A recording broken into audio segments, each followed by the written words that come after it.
Game changer talaga itong rookie ng Dubs na si Will Richard pumuukol ng much-needed 3-pointer sa fourth quarter para i-extend ang lamang ng GSW. Nilockdown ni Draymond Green ang higanting si Victor. Golden State Warriors kontra sa San Antonio Spurs mga kaibigan. Nag-iba ng starting five lineup si Steve Kerr kung saan ipinasok po niya itong rookie na si Will Richard at Moses Moody bilang kapalit ni JK, balik bench si Jonathan Kuminga at binangko rin si Podziemski dahil sa parehong pangit na nilaro versus OKC. So first quarter ay mainit ang umpisa ng home team, mismatch ang Dubs kay Wemby sa ilalim si Draymond Green ang tumayong sentro nila dito. Itong si Vassell talaga ang maingay para sa Spurs sa kanilang maagang umpisa. Mahusay na playmaker siya, maganda yung ikot ng bola para sa San Antonio. Nalugi na naman ang Dubs sa fast-paced play ng Spurs. Dahilan kaya baon agad sa double digit ang lamang ng home team against visiting team, sa pagtatapos ng first quarter sa score na 28-14 abante agad ng 14 points ang Spurs.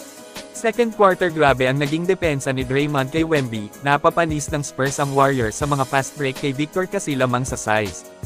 Pero sa low post one-on-one kay Draymond ay masasabing may gatas pa rin sa lobby si Wemby sa former Defensive Player of the Year. Ibang klase talaga ang depensa ni Draymond Green, bagaman may edad na rin siya pero nananatiling nasa mataas pa rin na level ang nilalaro nito sa depensa. Mainit din sa second quarter si Moses Moody, sunod-sunod ang threes na naipukol, kaya hindi gaanong magawang matambakan ng Spurs ang Dubs.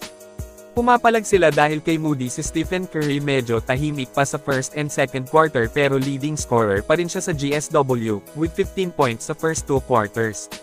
Naibaba ng Dubs ang lamang ng Spurs sa 7 points sa pagtatapos ng second quarter sa score na 56-49. Baba sa single digit ang inahabol ng Dubs.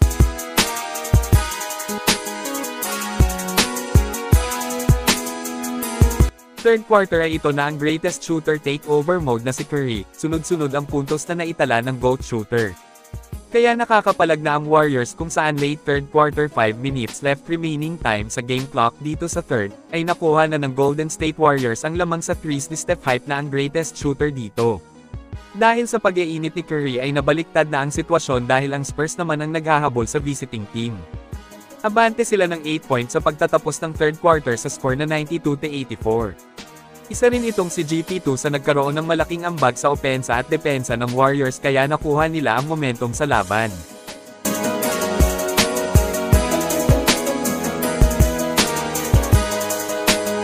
Fourth and final quarter mga kaibigan ay pumapalag pa ang Spurs na idikit nila ang lamang sa maagang umpisa sa fourth.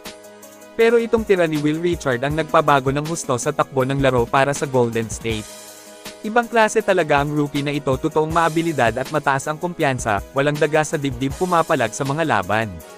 Sumagot dyan ang Spurs pero sumagot naman si Al Horford wide open sa right corner galing sa assist ni Jimmy Butler.